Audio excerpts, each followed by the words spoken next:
আসসালামু আলাইকুম কৃষক ভাই। আশা করছি এখানে আপনারা যারা এই ভিডিওগুলো দেখছেন তারা অনেক বেশিরভাগ মানুষই চাষি।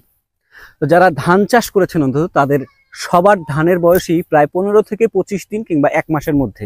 হয়তো সামান্য কিছু সংখ্যক মানুষ রয়েছেন যাদের ওখানে ধান এখন পর্যন্ত লাগানো হয়নি। সেটার পরিমাণ আমার কাছে মনে হয় 4 থেকে 5% কিংবা তারও কম হতে পারে। তো এই ক্ষেত্রে আপনার ধানের বয়স যদি 15 থেকে 25 দিন হয় তার মানে হচ্ছে আপনার জমিতে কিছু জায়গায় অলরেডি ধানের পাতা মোড়ানো পোকা পাশাপাশি হচ্ছে আপনার মাজরা পোকার আক্রমণ কিছুটা বিদ্যমান রয়েছে। তো এই ক্ষেত্রে আমি আপাতত মাজরা পোকা সম্পর্কে কিছু কথা বলবো আপনাদের সঙ্গে। আশা করছি আপনাদের পুরো ভিডিওটা দেখলে অনেক বেশি উপকৃত হতে পারবেন।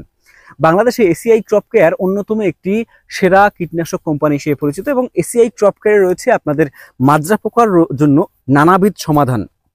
আমরা একটা বিষয় জানি, মাজরা পোকা হয়ে থাকে 3 ধরনের।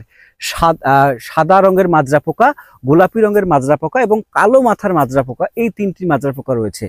আপনি চাইলে যদি আগাম কোনো রকম ব্যবস্থা নিতে পারেন, এক কথায় 15 থেকে 20 দিনের মধ্যে যদি আপনি মাজরার জন্য আগাম ব্যবস্থা নেন তাহলে খুব অল্প খরচে আপনি চাইলে সেখান থেকে সেই মাজরা রোগটাকে নিরাময় করতে পারেন। আর যদি 20 থেকে 30 দিন পার হয়ে যায় সেই ক্ষেত্রে কিন্তু আপনাকে মাজরা কিছু জায়গায় আপনি অলরেডি দেখতে পাবেন, যে কারণে আপনার ক্ষতির পরিমাণটা একটু বেশি হবে। এই কারণে আমরা সবসময় চেষ্টা করব যে কোনো ধরনের রোগের জন্য অগ্রিম কিংবা আগাম ওষুধ ব্যবহার করা, যাতে সেটার আক্রমণটা সহজে না হতে পারে। আমরা আক্রমণটাকে আটকানোর চেষ্টা করব। আর যদি আক্রমণ হয়ে যায় সেই ক্ষেত্রে আমরা বুঝে নিব যে আমরা অলরেডি কিছু না কিছু ক্ষতির সম্মুখীন হয়ে গেছি, তবে সেটাকেও প্রোটেক্ট কিংবা একদম ধ্বংস করে দেওয়া সম্ভব বলে আমি মনে করি। এই জন্য এসিআই ক্রপ কেয়ারের আমি কিছু ঔষধের নাম বলবো কিংবা কীটনাশকের নাম বলবো, যেগুলো ব্যবহার করলে আপনি মাজরা থেকে আপনি একেবারেই মুক্ত থাকতে পারবেন।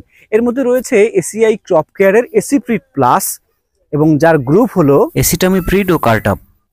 সেই সাথে আরো রয়েছে এসিআই ক্রপ কেয়ারের এসিমিক্স 55 এসি, যার গ্রুপ হলো ক্লোরোপাইরিফস এবং সাইফারমেথ্রিন ফুল টাইম, এবং সেই সাথে আরো রয়েছে এসিআই ক্রপ কেয়ারের পিলারেক্স। তো আমি সর্বশেষ পিলারেক্স নিয়ে যে কথাটা বলেছি এবং এটা নিয়ে আমার চ্যানেলে কিংবা পেজে বিভিন্ন ধরনের ভিডিও দেওয়া আছে, আপনারা চাইলে এটা ব্যবহার করতে পারেন। এছাড়াও আরো একটা বিষয় রয়েছে, সেটা হচ্ছে এসিআই ক্রপ কেয়ার রিলোড।